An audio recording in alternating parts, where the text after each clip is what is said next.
Ladies and gentlemen, we are going to take a slightly different approach this time around to address everything that's going on in the world.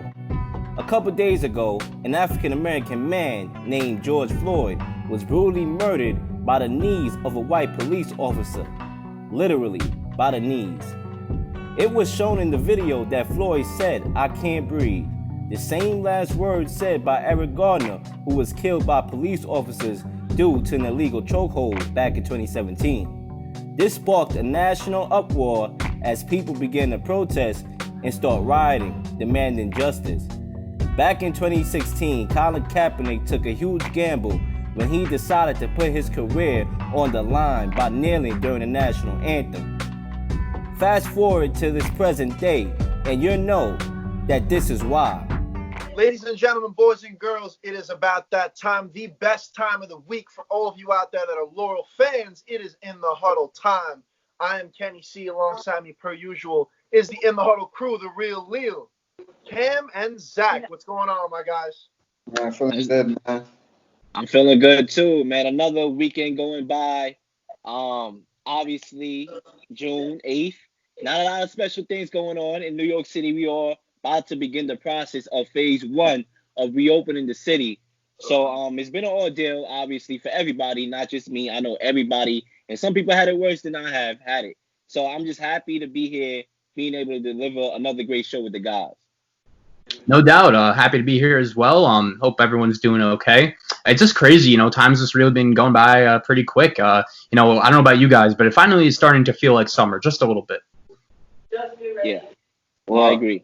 How to say, man? I can't believe that we're already in June 8th. Time flies. Just want to say, man, let's utilize our time wisely and let's be great. Yes, sir. Oh, yeah. So, gentlemen, what do we have for today? Well, Kick this thing off. The first topic we have is Rodger Goodell, who finally admitted the NFL, got it wrong to not listen to the players on protest earlier. I want to know your thoughts on this. Whoever's going to go first. Yeah, I'll start it off. I mean, I think you could look at this from a couple different ways because I think some people are going to say, wow, we asked for this from Rodger Goodell. He gave it to us. That's a good job. Like, we asked for it, and, you can't go back in time and redo anything. But at the same time, it is a little frustrating because even though it's an apology, like, what exactly are you getting done? You know what I mean? It's not like Colin Kaepernick's gonna get a job all of a sudden. You know what I mean? So that's also like a topic I've been debating a little bit on my show is, does the NFL owe Colin Kaepernick anything? And I'd be curious to get your guys' opinion on that. But when I saw the video from Goodell, that's the first thing that came to mind. Like, all right, this is good, but what exactly do we do from here? Man, Rodger Goodell took 4 years to address this issue. What's going on in the NFL?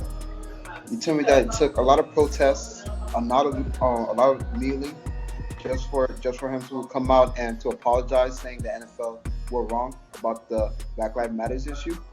To be honest with you, I do not accept his apology whatsoever. I just guess he's just saying that just to brush it under the rug.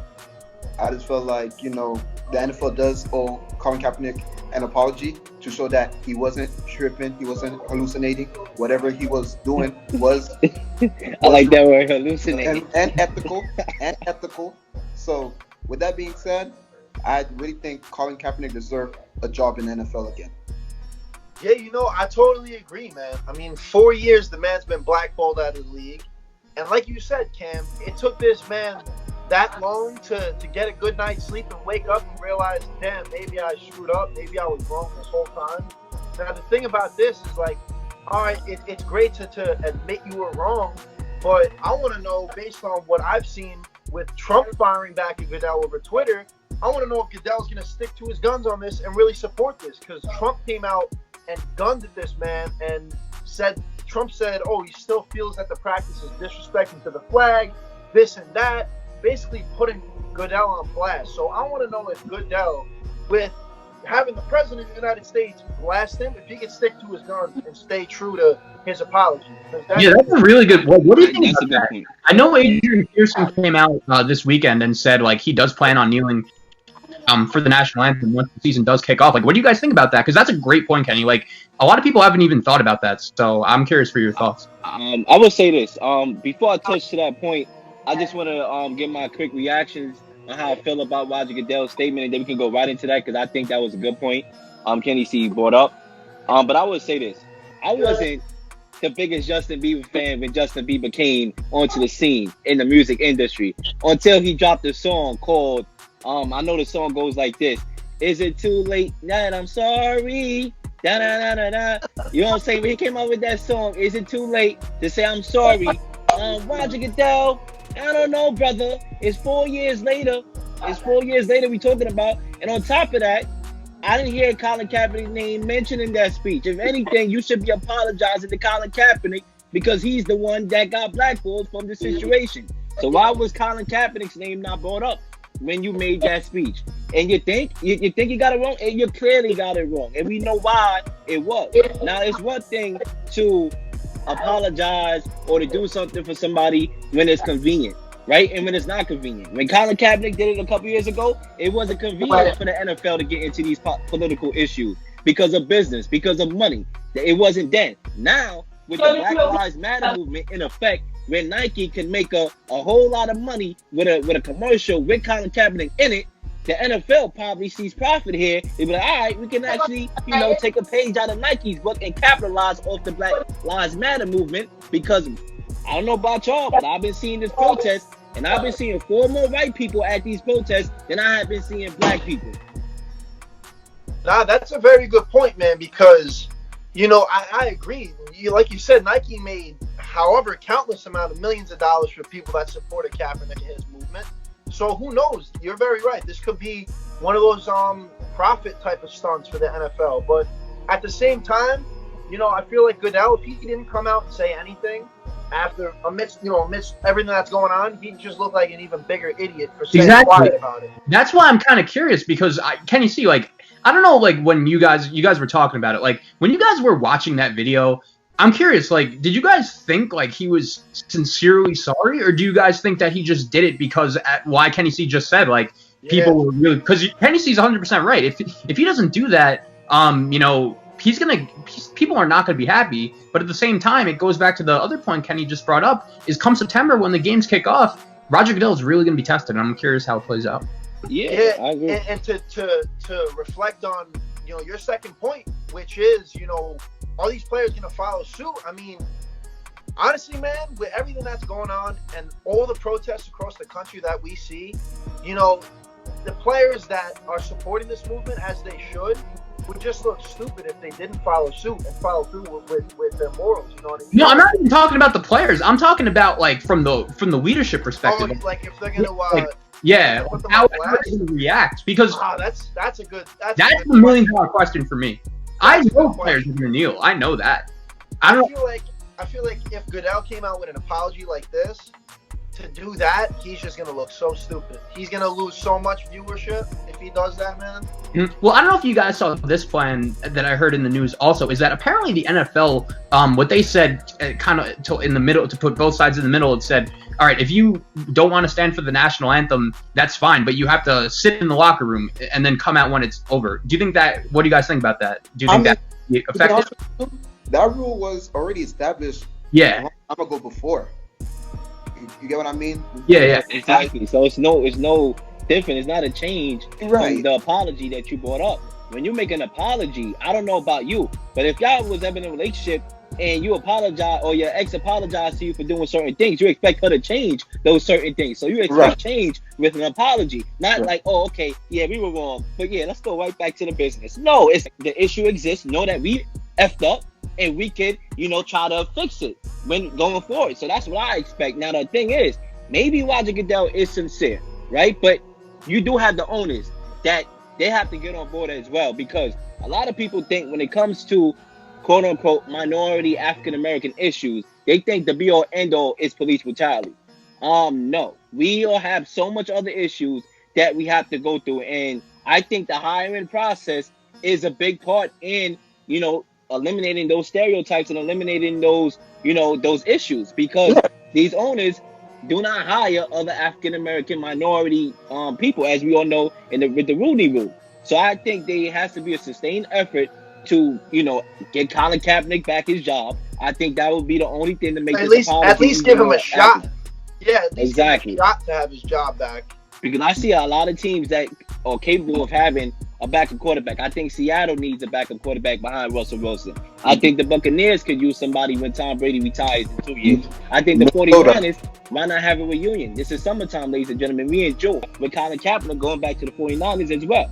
Well, do you guys think Colin Kaepernick could still play? Because that's where this throws a wrench in everything. Does he wants to still play? That's the no, but I don't even mean that. I just mean that, like, I don't know. I feel that this dude. I feel like people are forgetting that this dude hasn't played in 3 years. Like, well, we also and when he was playing, he wasn't that good. So, like, I totally understand what you guys are saying, but I think it's easier said than done. I think if we were having this conversation in 2017 when everything first started, yeah, like, okay, definitely a reasonable conversation. I'm not saying you guarantee give this man the starting. Yeah, no, but I'm saying. What is your guys' definition of a fair shot? Like a tryout? Like what's your guys? I say give him a workout, because look, if you look back, we talked about this in the huddle when we were a fair workout. When we were on WSUC Airwaves, they're supposed to have that workout for him with like 20-something reps come, and then he goes, "Oh nah, I'm miles away at this high school." That to me screwed his shot, because he was acting kind of clown at that point. But whose fault is that? I think it's his fault. It was his fault. But I do believe you give him at least a workout. But he didn't trust the NFL at least a workout. At the same time, and me and Kenny C was on the same side in that video. We both blamed Colin Kaepernick for that mishap, but we also recognize that the NFL didn't put him in the best predicament for him to succeed and showcase his skills on a Saturday when teams are out there traveling, not caring about what Colin Kaepernick is doing. They're worried about a football game tomorrow.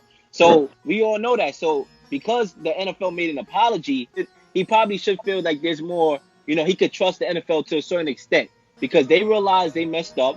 They came out with an apology. So maybe Colin Kaepernick feels, all right, maybe they want to take this serious now with everything that's going on. So my response to you, Zach, is not about can Colin Kaepernick still play to me. Yeah, that is a question. And I think that is a fair question that you brought up. But to me, it's more of do Colin Kaepernick want to play? That's my question. Does he want to play? Mm-hmm. I mean, that's a question I haven't really thought about. I think if there's no way for us to know. I mean, let's look at both sides. He's an athlete. He's a natural competitor. Obviously, from a football perspective, it didn't really end that well when he was in San Francisco. So has he been staying in shape? Does he really feel deep down that, hey, if I sign with a new team, I can make an impact and I could get, I think, like, look, Kaepernick, he's an interesting player in terms of his football ability, because if you remember when he first came onto the scene in San Francisco, when he led them to the Super Bowl, he was really good, super dynamic, worked very well with Harbaugh. But once Harbaugh left, his game just really declined. And I think it's kind of hard to evaluate, because as did the whole 49ers team, as did their whole organization. But, like, I'm going to ask you guys, like, if you say, like, he doesn't want to play, like, why wouldn't he? Like, he just thinks, like, oh, I have enough money, like, there's no point, like, I'm not in shape anymore, like, what's coming up? I'm not disagreeing with anything you're saying, but when Chip Kelly came to San Francisco that 1 year, believe it or not, Kaepernick's stats was not that bad at all. He had 16 touchdowns and 4 interceptions. Of course, that's not spectacular numbers, but honestly, I just believe that with Kaepernick, like, when Harbaugh was there the first couple years, that system fit Kaepernick well. And think about how Mike Shanahan will fit with Colin Kaepernick too. Exactly. So, I think right now, honestly, with San Fran though, Jimmy G is their guy. So that's but my thing here is, I mean, let's not get ahead of ourselves. We don't expect Colin Kaepernick to immediately come back into the league and become a starting quarterback again, riding his team on a donkey to the daggone Super Bowl and winning the Super Bowl. I mean, that's a Cinderella Hollywood movie ending. We talking about him just being simply off of the workout so he can be back on the NFL roster. On social media and stuff, he looked pretty damn good. Like, his accuracy was there. He could still throw. He was looking athletic, like, in shape. So, listen, man, enough is enough. Give the damn guy at least a shot. He got blackballed. One more question for you guys, and then I just have one more quick question. So if you guys were running an NFL team, right, and let's say, as Will said, you were a team like the Buccaneers, you were a team like the Seahawks that had a starting quarterback, that needed a backup, and you're looking at Colin Kaepernick. I think, like, as you guys, I think, are saying, like, the reason Colin Kaepernick hasn't played football over the last couple of years isn't because he's not good enough. My question to you guys is, if you guys are running a team and you work him out and you're like, all right, like, this guy could play. He could be a somewhat decent backup. He'd be better than, let's say, 50% of the backups in the NFL. Obviously, if he signs, it's going to be, like, the media is going to be all over your team. He's going to be in the news a bunch. Do you guys think that's worth it to bring him in as a backup quarterback to hear your team's name in the news every day? I think we really saw how that affected a couple teams last year. The Browns are the first one that comes to mind. So I think that's another question we're really going to have. I think it depends on how the organization is run.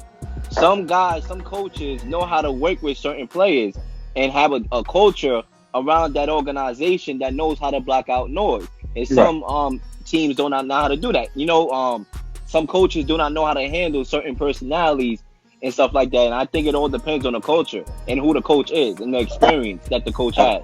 Absolutely. Agree with you on that one 100%, man. Yeah, I mean, to piggyback off of that, I agree. I think it's just like, it's a tough spot because you have a point, Zach. You know, nobody wants to bring negative media attention, but I feel like it's all about how you handle it. If you sign Colin Kaepernick, all of a sudden, like, your team and him in the locker room, all of a sudden becomes one of the biggest storylines in football. And to have that as as your backup quarterback, like, I don't know, I feel like teams are run so conservatively these days where they just, like, don't want to get themselves in the news. I feel like they're focused on football more. Yeah, no, but not only that. I don't know. I feel like, to me at least, I feel like sometimes teams say to the front office people running their team, they're like, all right, like, I think we're just good going 8-8. I don't know if you guys ever get that feeling, but sometimes, like, I do. I do challenge teams' GMs and ask, are these guys doing the most to win at all costs? Sometimes I don't feel that, and that just goes off to this conversation about Kaepernick. I mean, is he one? Go ahead. I also think you know what the point that you brought up, Zach, is an excellent point. I totally see with my own two eyes where you're coming from, for sure. But I also do feel like there are certain teams that want the attention. That's why they join Hard Knocks, you know, each year, because they want to have that attention. I don't know for what reason. The Browns wanted it last year. They loved the attention. They wanted the attention. Right. I feel like there may be a team that want that attention, that want that publicity. The only question is who want it, and are they willing to, you know, accept what comes with it.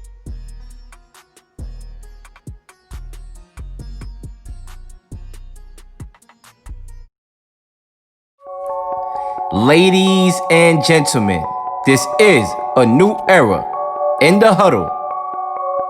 WYGL Podcast. The Real Lil Show.